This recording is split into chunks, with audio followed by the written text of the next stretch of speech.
Ranker point की online class में आप सभी का स्वागत करता हूं, हार्दिक अभिनंदन करता हूं। मैं रामरतन लवनसी आपको क्लास संस्कृति का एक विशेष टॉपिक पढ़ाना चाहता हूं।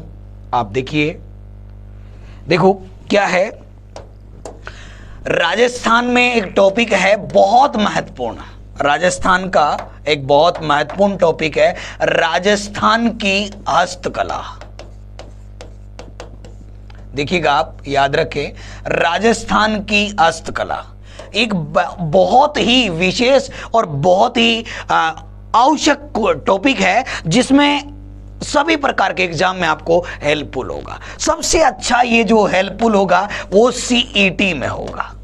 कौन से में होगा? सीईटी एग्जाम में। एक नॉर्मल क्वेश्चन कैसे आता है, एक व्यवस्थित क्वेश्चन कैसे आता है, मैं आपको ये बताना चाहता हूं। तो देखिएगा, राजस्थान की हस्तकला। देखिए, आप याद रखें, विशेष आपको समझना है, जानना है। हाथ से जो कला करते हैं उसे हस्तकला कहते हैं। विश्व में, भारत में राजस्थान को हस्तकला का खजाना कहा जाता है। विश्व में राजस्थान में सबसे ज्यादा जो हस्तकला होती है वो कहां होती है? राजस्थान में होती है। कहां पर? भारत और विश्व में सबसे ज्यादा राजस्थान में होती है, इसलिए राजस्थान को हस्तकला का खजाना कहते हैं। हस्तकला का खजाना कहते हैं। जबकि आपको याद रखना, राजस्थान में एक गांव है बोरा नाड़ा जोधपुर। कौन सा गांव है? बोरा नाड़ा जोधपुर। ये राजस्थान में हस्तकला का सबसे बड़ा केंद्र है। जानते हैं, पूरे विश्व में राजस्थान एक बहुत बड़े स्थान पर है, लेकिन राजस्थान में भी एक गांव है, गांव का नाम है बोरा नाड़ा, जिसे हस्तकला का केंद्र कहते हैं। क्या कहते हैं? राजस्थान में सर्वाधिक हस्तकला का सबसे बड़ा केंद्र माना जाता है बोरा नाड़ा जोधपुर।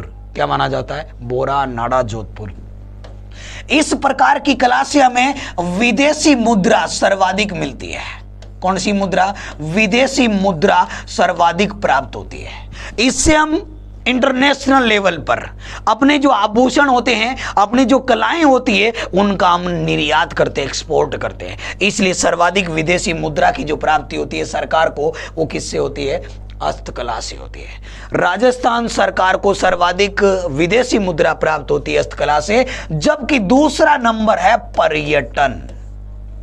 राजस्थान में 1950 से पहले निर्मित भवन, गढ़, दुर्ग, महल, झीलें, इनको देखने आने वाले लोगों से जो पैसा प्राप्त होता है वो दूसरे नंबर पर है, जबकि हस्तकला पहले नंबर पर है। तो अब मैं आपसे ये कहना चाहता हूं कि राजस्थान सरकार को सबसे ज्यादा विदेशी मुद्रा प्राप्त हस्तकला से होती है, तो फिर प्रयास भी सर्वाधिक हो गए। तो विदेशी मुद्रा को बढ़ावा देने के लिए राजस्थान सरकार ने 6 औद्योगिक नीतियों का गठन किया था। कितनी औद्योगिक नीतियां? 6 औद्योगिक नीति। देखो आप, राजस्थान सरकार की 6 औद्योगिक नीतियां। सबसे पहले औद्योगिक नीति बनी थी 1978 में। क्या होगा? राजस्थान सरकार ने हस्तकला को बढ़ावा देने के लिए, अपने इस उद्योग को और एक्सटेंड करने के लिए और अपना क्षेत्र व्यापक करने के लिए, विस्तृत करने के लिए जो नीतियां बनाई वो 6 थी, और सबसे पहले बनी थी 1978 में। दूसरा नंबर आया 1991 में, तीसरा नंबर आया 1994 में, पांचवा नंबर आया 1998 में, चौथा नंबर 1998, पांचवा नंबर 2010 और छठा नंबर 2015। कहानी क्या है, विशेष क्या है, आपको देखना क्या है? देखो क्या है, इनमें जितना भी नाम पूछा जाएगा, क्या पूछा जाएगा? राजस्थान सरकार औद्योगिक नीति 1978। दूसरा अगर पूछा जाए तो क्या आएगा? राजस्थान सरकार औद्योगिक नीति 1991। तो इनका पूरा नाम तो जो मैं बोल रहा हूं वो है, लेकिन इनको अगर शॉर्ट तरीके से याद किया जाए तो राजस्थान सरकार औद्योगिक नीति 1978, 1991, 1994, 1998, 2010 और 2015। ये राजस्थान सरकार की औद्योगिक नीतियां हैं, और इनको बनाने के लिए याद रखना, ये जो पहली 4 औद्योगिक नीतियां हैं, इनको बनाने वाला एक ही व्यक्ति था, और उस व्यक्ति का नाम आपको याद रखना है, सीएम भैरों सिंह शेखावत। क्या नाम है? मुख्यमंत्री भैरों सिंह शेखावत। पहली 4 औद्योगिक नीतियों का गठन किस सरकार ने किया? भैरों सिंह शेखावत की सरकार ने। कौन सी सरकार ने? भैरों सिंह शेखावत की सरकार ने। और जो भैरों सिंह शेखावत की सरकार है, याद रखना है, ये राजस्थान में प्रथम गैर कांग्रेसी, इसका मतलब ये जनता दल से है। अब आप सोच रहे होंगे जनता दल यू मीन भारतीय जनता पार्टी? गलत बात। ये जनता Dal plus Jansangh, Janata Dal plus Jansangh is equal to BJP, Bharatiya Janata party, BJP. और इसका जो गठन हुआ था वो हुआ था 1 अप्रैल 1980 को। भारत में भारतीय जनता पार्टी की स्थापना कब हुई थी? 1 अप्रैल 1980 को। और वर्तमान में विश्व की सबसे शक्तिशाली और विश्व की सबसे बड़ी राजनीतिक पार्टी भी आपकी अपनी बीजेपी है, माननीय श्री नरेंद्र मोदी की पार्टी है। अब मैं बात करूं इसके बाद, तो आपको याद रखना 2010 और 2010 में सीएम थे माननीय, और माननीय को आप जानते हैं क्या नाम था? अशोक गहलोत। और इसके बाद माननीय पूजनीय श्रीमती वसुंधरा राजे। ये 6 जो औद्योगिक नीतियां हैं जिनमें प्रथम 4 किसने बनाई? भैरों सिंह शेखावत। 5वीं किसने बनाई? अशोक गहलोत ने। और 2015 वाली किसने बनाई? वसुंधरा राजे ने। अब मैं यूं कह रहा हूं आपसे कि इतनी नीतियां बनाई तो काम कौन सी है? तो काम को लेकर चर्चा में रही है कौन सी? 1991 राजस्थान सरकार औद्योगिक नीति 1991 के तहत राजस्थान में हस्तकला को बढ़ावा देने के लिए 3 शिल्प ग्रामों की स्थापना हुई थी। शिल्प ग्राम, किसकी स्थापना? शिल्प ग्राम। 3 जो शिल्प ग्राम आपको याद रखना, मतलब ऐसा क्षेत्र जहां पर सरकार के द्वारा नौकरी दिए गए लोग मूर्तियां बनाते हैं, आभूषण बनाते हैं, जेवरात बनाते हैं, वो क्या कहलाते हैं? शिल्पग्राम कहलाते हैं। और राजस्थान सरकार ने 1991 की औद्योगिक नीति में 3 शिल्पग्राम, जिसमें नंबर 1 था हवाला। कौन सा था? हवाला। और हवाला कहां पड़ता है? उदयपुर में पड़ता है। कहां पड़ता है? और उदयपुर का ये राजस्थान का सबसे प्राचीन शिल्पग्राम है। कौन सा है? सबसे प्राचीन शिल्पग्राम है। जबकि दूसरा आपको याद रखना है पाल जोधपुर है। कहां पर है? पाल जोधपुर है। और तीसरा आपको याद रखना जवाहर कला केंद्र जयपुर। राजस्थान सरकार का तीसरा सबसे प्रसिद्ध सबसे बड़ा शिल्पग्राम कौन सा है? जवाहर कला केंद्र जयपुर। कौन सा है? जवाहर कला केंद्र जयपुर। ये जो जवाहर कला केंद्र जयपुर है, इसका उद्घाटन 1993 में हुआ था। कब हुआ था? 1993 में। निर्माण शुरू हुआ था 1991 में, पूरा हो गया 1993 में। और पूरा करने वाला, उद्घाटन करने वाला राष्ट्रपति शंकर दयाल शर्मा। क्या नाम है? उस जमाने में, उस समय भारत के राष्ट्रपति थे शंकर दयाल शर्मा, जिन्होंने जवाहर कला केंद्र जयपुर का उद्घाटन किया था। और याद रखना, यह वर्तमान में यहां पर राजस्थान सरकार के सर्वाधिक सांस्कृतिक कार्यक्रमों का आयोजन होता है। क्या होता है? सर्वाधिक सांस्कृतिक कार्यक्रमों का आयोजन जो होता है वो कहां होता है? जवाहर कला केंद्र। अब आपके मन में क्वेश्चन बन रहा होगा, सर कौन से? तो वो चीज याद रखो, क्या? 15 अगस्त, 26 जनवरी, मतलब गणतंत्र दिवस, यहाँ स्वतंत्रता दिवस, यहाँ राष्ट्रपिता की जयंती, 2 अक्टूबर महात्मा गांधी जी की जयंती को मनाते हैं। तो सरकार का प्रोग्राम होता है और वो कहां होता है? जवाहर कला केंद्र जयपुर में होता है। अब मैं यूं कह रहा हूं आपसे कि आपके सामने क्वेश्चन है कि राजस्थान सरकार औद्योगिक नीति 1991 नंबर 2 के तहत कितने शिल्पग्राम?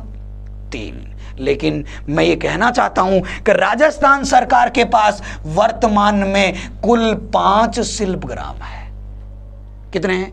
5 शिल्पग्राम है। और 5वां, तो इसका मतलब 3 पहले देख लिए तो 4 और 5 देखना है। तो चौथा जो है वो रामसिंहपुरा है। कौन सा है? रामसिंहपुरा। और रामसिंहपुरा सवाई माधोपुर में पड़ता है। कहां पड़ता है? जो विशेष है अपने लिए भी आपके लिए भी, सवाई माधोपुर। और सवाई माधोपुर में याद रखना नंबर 4 है। और 5वां है पुष्कर। कौन सा है? पुष्कर। और पुष्कर आप जानते हैं कहां पड़ता है? अजमेर। और यह भी याद रखना है पुष्कर राजस्थान का सबसे नवीन अंतिम शिल्पग्राम है। वर्तमान में टोटल हो गए क्या 5।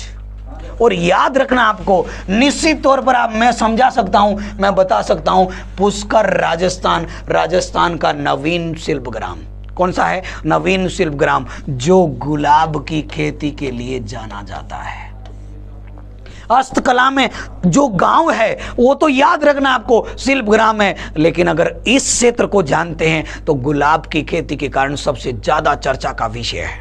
कौन सी खेती? गुलाब की खेती का सबसे ज्यादा चर्चित विषय है। और वो जो चर्चित विषय में एक और मैं आपको समझा सकता हूं, राजस्थान का सबसे सुंदर गुलाब है चेती गुलाब। कौन सा गुलाब? राजस्थान का सबसे सुंदर गुलाब है चेती गुलाब। और ये जो चेती गुलाब याद रखना 14 फरवरी को काम आता है। कब आता है? 14 फरवरी को काम आता है। और 14 फरवरी को काम आने वाला गुलाब कमनौर की पहाड़ियों में पैदा होता है। कौन सी पहाड़ियां? कमनौर की पहाड़ियां। और कमनौर की पहाड़ियों में पैदा होने वाला गुलाब है चेती गुलाब, जो राजस्थान का सबसे खूबसूरत गुलाब है। और आपको मैंने बता दिया 14 फरवरी को काम आता है। कब आता है? 14 फरवरी। अब इसमें सबसे इंपॉर्टेंट कहानी आपको याद रखना, एक नोट याद रखना कि राजस्थान सरकार के पास कितने शिल्पग्राम है? 5 शिल्पग्राम है। और इन 5 शिल्पग्राम में सबसे इंपॉर्टेंट क्या? इनकी कीमत के अंतर को दूर करने का प्रयास। इनकी कीमत के अंतर को दूर करने का प्रयास कब किया गया? 1998, नीति नंबर क्या? 4।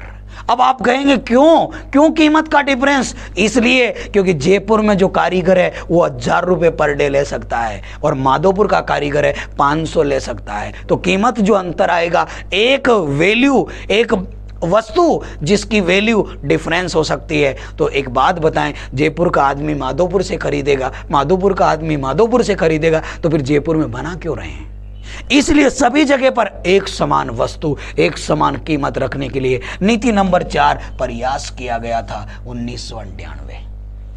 कब किया गया? 1998। तो देखिएगा, मैं जो आपसे बात कर रहा था राजस्थान सरकार, और राजस्थान सरकार में हस्तकला, जो हम हाथ से कला करते हैं उसे क्या कहते हैं? हस्तकला। राजस्थान हस्तकला का खजाना कहलाता है।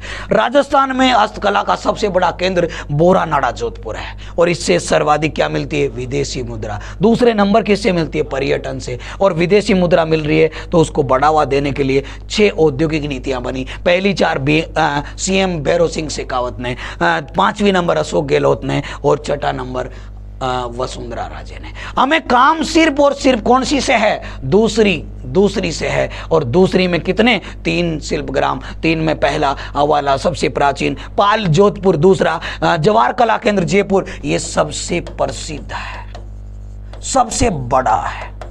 कौन सा है? सब, जिसका उद्घाटन 1993 में तत्कालीन राष्ट्रपति शंकर दयाल शर्मा ने किया था। अब वर्तमान में कितने शिल्पग्राम है? 5 है। 5 में 4 कौन सा?